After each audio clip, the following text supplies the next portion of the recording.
CM Shivraj Singh ने नागौर में हुए हादसे पर जताया।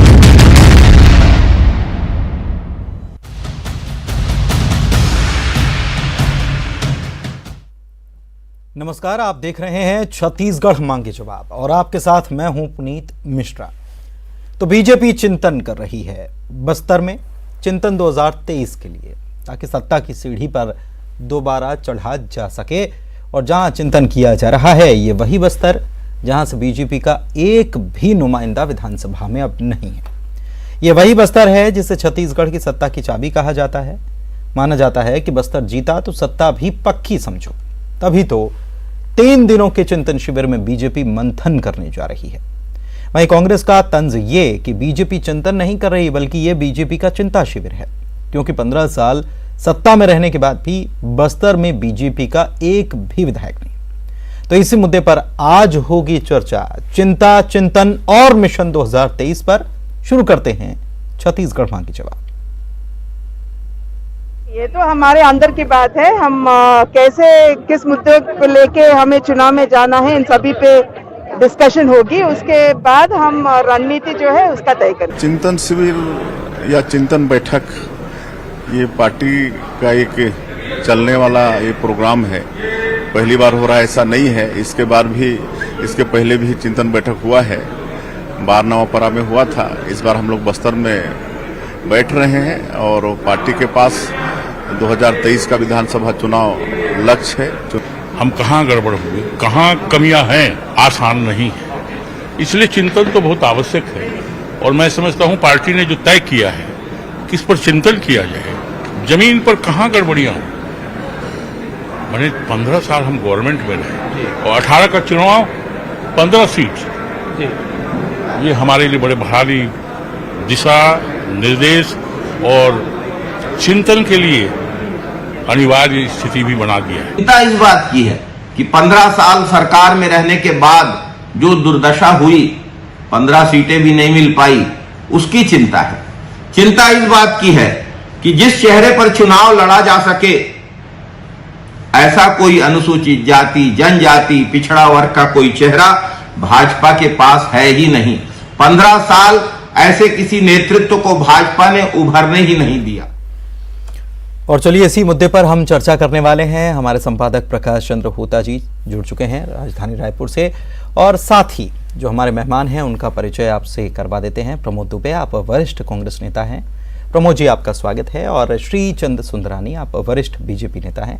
श्रीचंद जी, आपका भी बहुत बहुत स्वागत है। होता जी, मैं आपके पास आता हूं। चिंतन, आत्मचिंतन या चिंता, आखिर क्या हो रहा है बस्तर में? देखिए, चिंतन के साथ एक मिलता जुलता एक शब्द है मंथन। और मंथन जब हो रहा था तो वहां पे हलाहल विष भी और अमृत दोनों निकला था। बीजेपी की दिक्कत यह है कि विष को पीने के लिए कोई तैयार नहीं है। और नंद कुमार साय इसी बात की ओर इशारा कर रहे हैं। वो कह रहे हैं अगर आपको चिंतन करना है तो चिंतन इस बात का भी हो कि 2018 में हमारी दुर्गति इतनी क्यों हुई। साथ ही एक बात देखिए, ये जिंदगी के साथ भी है और राजनीति के साथ भी है।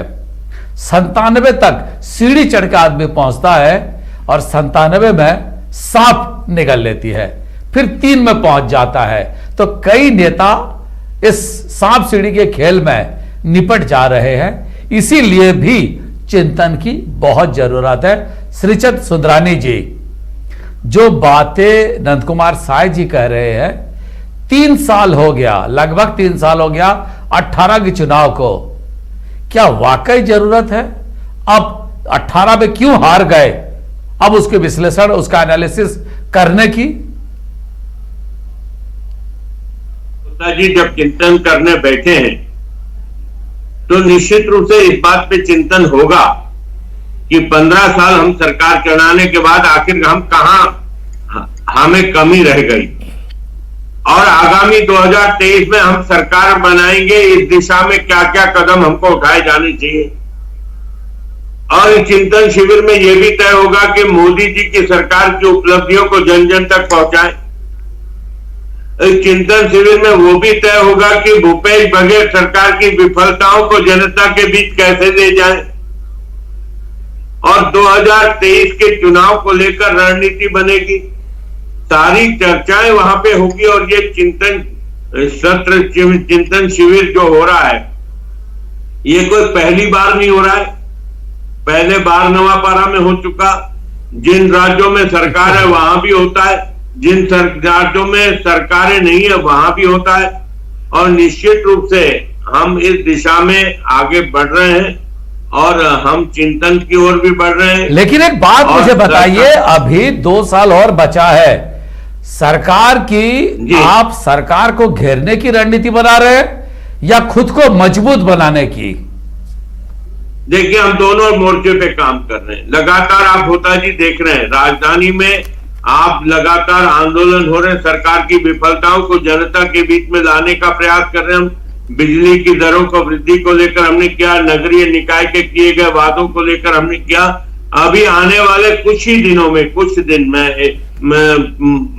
छत्तीसगढ़ राज्य के मुख्यमंत्री जी के निवास का हम घेराव करेंगे यहाँ की लोकल राजधानी की समस्याओं को लेकर। ये तो यहाँ की बात है, लेकिन आपको बताऊं पूरे प्रदेश में भारतीय चलिए प्रमोद जी, बीजेपी तैयारी कर रही है मुख्यमंत्री निवास के घेराव की। क्या मुख्यमंत्री निवास के घेराव से चाबी मिल जाएगी सत्ता के लिए? बोता साहब, ऐसा है कि 15 साल में छत्तीसगढ़ में भारतीय जनता पार्टी ने पूरे छत्तीसगढ़ का बजा दिया था बाजा। अंधेर नगरी चौपट राजा का साल चला है 15 साल। भारतीय जनता पार्टी ने कभी 15 सालों में सरकार चलाई हो तो जरा ईमानदारी से आदरणीय सुंदरानी जी बता दें। पूरे अधिकारी और टीआई और एसपी और आईएएस तो सरकार चलाए हैं, तो अभी चिंतन मनन करना भी चाहिए। ये अच्छी बात है, इन चीजों की जरूर चिंता करनी चाहिए कि आने वाले समय में जब भी भारतीय जनता पार्टी की सरकार बने तो अब भारतीय जनता पार्टी के नेता चलाएंगे। जहां तक बात रही, आदरणीय मोदी जी की बात कर रहे थे, 75 वादे आदरणीय मोदी जी ने किए थे 2 साल पहले। 2022 में किसानों के जनवरी तक के हम फसल के रेट जो है वो दुगना कर देंगे। 60 साल से अधिक आयु के व्यापारी और किसानों को पेंशन दे देंगे। फसल का रकबा दुगना कर देंगे। 75 नए मेडिकल कॉलेज खोलेंगे। ऐसे बहुत सारी चीजें हैं जिसको भारतीय जनता पार्टी को वास्तव में चिंता करने की आवश्यकता देश में तो होनी चाहिए। आज 42% महंगाई बढ़ चुकी है। छत्तीसगढ़ के जो लोग मध्यम वर्गीय परिवार के हैं या निम्न मध्यम वर्गीय परिवार के हैं, उनका पूरा पैसा तो तेल और राशन और चाय पत्ती खरीदने में ही चला जा रहा है। इस बात की निश्चित रूप से चिंता होनी चाहिए। स्कूल तो बनाया इन लोगों ने, लेकिन टीचर की भर्ती नहीं की। अस्पताल 2-4 तो बनाए, डॉक्टरों की भर्ती नहीं की। तो ये बात चिंता क्या तो है। जिस जगह पर चिंता हो रही है, चिंतन हो रही है होता साहब, वहीं सबसे पहले आदरणीय डॉक्टर रमन सिंह साहब ने कहा था कि बस्तर वालों को सबसे पहले जर्सी गाय दिया जाएगा। तो इतने बड़े बड़े आदरणीय भारतीय जनता पार्टी के नेता गए हैं, सब जर्सी गाय लेकर वहां गए होंगे, या किसानों की जो जमीन, आदिवासियों की जो जमीन जो फैक्ट्री वालों ने कब्जा कर लिया था लोहंडीगुड़ा में, उसको वापस दिलाने का काम तो भूपेश बघेल जी ने किया ना। तो कम से कम इन चीजों की भी चिंता होनी चाहिए। हमारा आग्रह है कि जब नेता आए हैं, जर्सी गाय की बात हो, जर्सी गाय की बात हो, नगरनार स्टील प्लांट की बात हो, बस्तर में बेरोजगारी की बात हो, माओवाद खत्म करने की बात हो, आदिवासियों को जिंदगी बेहतर करने की बात हो, मुद्दे तो बहुत थे। लेकिन सबसे बड़ा सवाल है, आपने 2003 में बस्तर में इसी तरह का एक कार्यक्रम रखे थे और आपको लगा कि 2000 अभी जिस तरह का 21 में रखेंगे तो फिर से 2003 की तरह सत्ता पे हासिल होंगे। क्या ये टोटका है या इसके पीछे कोई तर्क भी है बस्तर जाने की?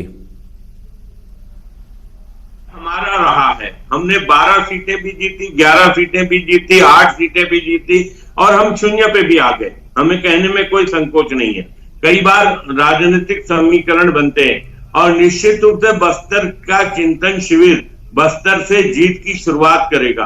जिस बस्तर में हम 0 पे खड़े हैं, उस बस्तर में अगर हम 12 की 12 सीटें आने वाले चुनाव में जीत जाएं तो आरक्षण नहीं होगा। आप सुंदरानी जी, 70 पिछले 20 साल में ऐसा कभी नहीं हुआ है सर। पिछले 20 साल में ऐसा कभी नहीं हुआ। 98 से लेकर 2021 में आज जहां पे हम खड़े हैं, 1998 में भी आपको इतनी बहुमत नहीं मिली और आज भी आपके पास इतनी वोट नहीं है। तो इसका आधार क्या है जो आप कह रहे हैं कि हम बस्तर में सारे 12 सीटों को, सभी 12 सीट पर कमल खिलेगी? इसके पीछे की तर्क क्या है? नहीं, तर्क हमारे कार्यकर्ता जिस प्रकार से वहां मेहनत कर रहे हैं, लगातार संघर्ष कर रहे हैं, लगातार बस्तर के हितों को लेकर आवाज उठा रहे हैं, और जिस प्रकार भूपेश बघेल जी ने लोगों को धोखा दिया, चाहे आदिवासी हो चाहे छत्तीसगढ़ के नागरिक हो, ये जिस प्रकार से 36 वादे इन्होंने किया, 36 वादे में एक भी पूरा नहीं किया। आज मतदाता घुटन महसूस कर रहा है। 70 विधायक होने के बाद दिल्ली कुछ करना पड़ रहा है अपनी सरकार को बचाने के लिए। भूपेश बघेल जी को बार बार दिल्ली जाना पड़ रहा है। रामोतार जी, ठीक है रामोतार जी, जो बस्तर के नेता हैं, केदार कश्यप से बात करें, दिनेश कश्यप की बात करें, बाकी नेता जो हैं, कोई धरातल पे काम करते हुए नहीं दिख रहा है। रायपुर से गए नेता क्या बस्तर में वो अलग जगह पाएंगे जो लोगों की झुकाव बीजेपी की तरफ होगी?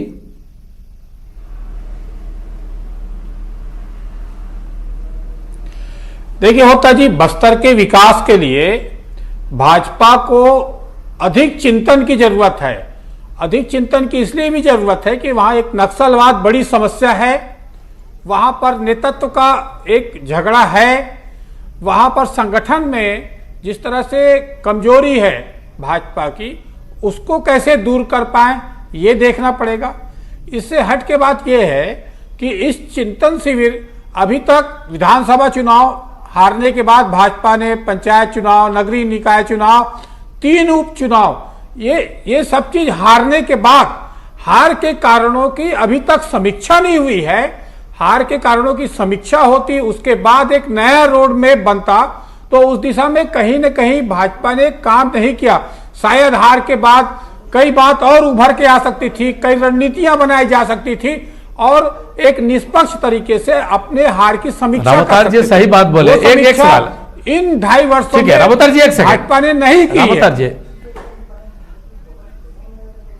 रामोतार जी एकदम सही बात कह रहे हैं। यही नंद कुमार साय उठा रहे हैं। वो कह रहे हैं जो 2018 में 15 साल के सत्ता के बाद 15 सीट भी नसीब नहीं हुई, उसका भी तो कारण जान लें। लेकिन 3 साल बाद अब उसको खोदने से क्या मिलेगा? क्या लग रहा है आपको कोई फायदा होगा?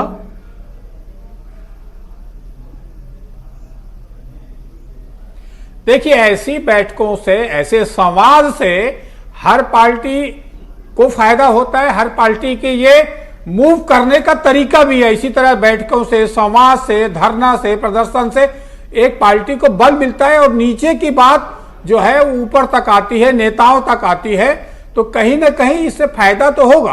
अब फायदा कितना होता है और उसका किस तरह से उन्होंने चिंतन किया है, किस तरह की रणनीतियां बनाई है और उन्होंने फेरबदल क्या करने वाले, जो पिछली गलतियां थी उस गलतियां को दोहराने की फिर से कोशिश हो रही है या एक नया फेरबदल करने की कोशिश हो रही है, या सिर्फ हम कांग्रेस सरकार की नाकामियों के भरोसे आना चाहते हैं, या हमारे खुद के प्लान है, एजेंडा है, हमारी रणनीति है, हम जनता को इस तरह से वादा कर सकते हैं। इस समस्या को हल करने के हमारे पास केंद्र में सरकार है।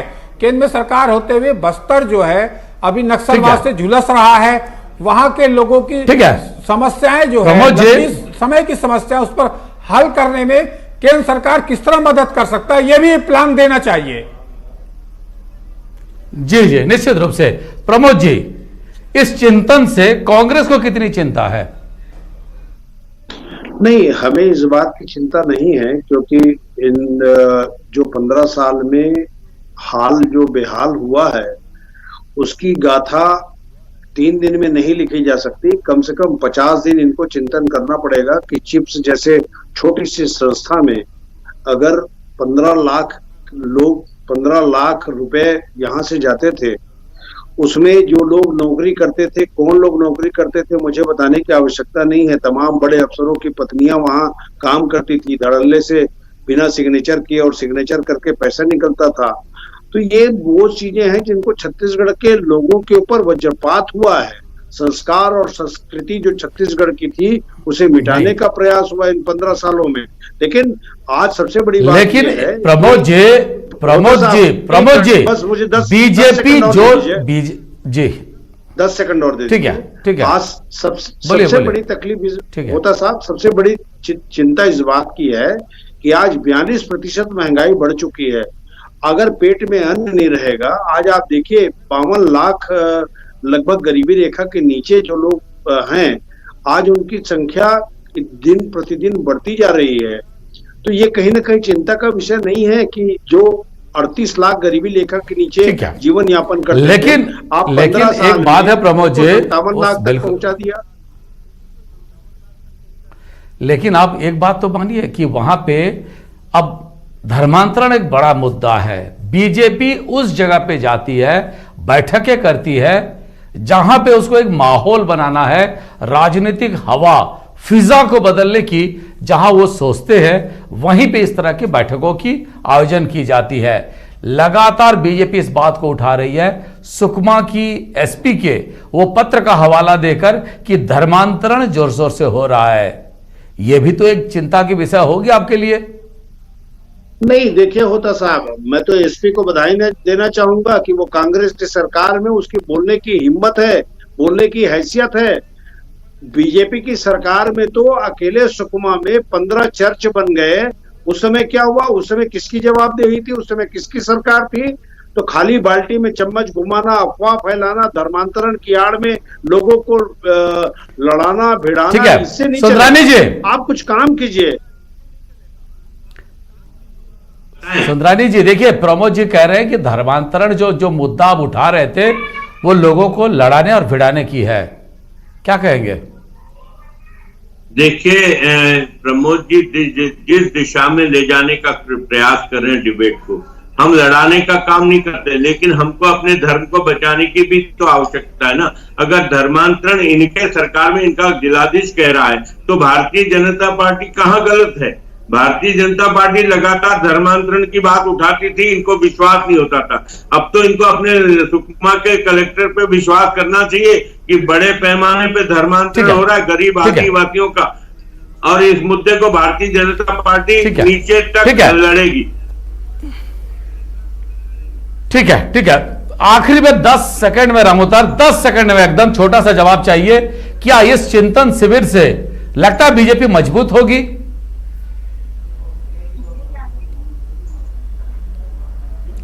देखिए, भाजपा के संगठन के उनके सबसे प्रमुख नेता आए हैं, वो एक फीडबैक ले जाएंगे दिल्ली, तो यहाँ की स्थितियों से वाकिफ होंगे, तो निश्चित तौर पर उनकी रणनीतियां बनेंगी और जो कार्यकर्ता है उनको अपनी बात कहने का अवसर मिलेगा।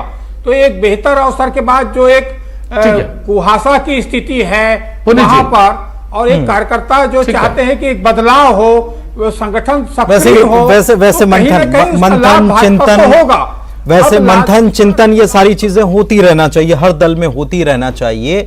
राजनीति के लिए, प्रदेश के लिए, सबके लिए ये अच्छा है। बहुत बहुत शुक्रिया आप सभी मेहमानों का हमारे साथ जुड़ने के लिए। प्रकाश चंद्र ओता जी, आपका बहुत बहुत धन्यवाद। छत्तीसगढ़ मांगे जवाब में इतना ही। नमस्कार।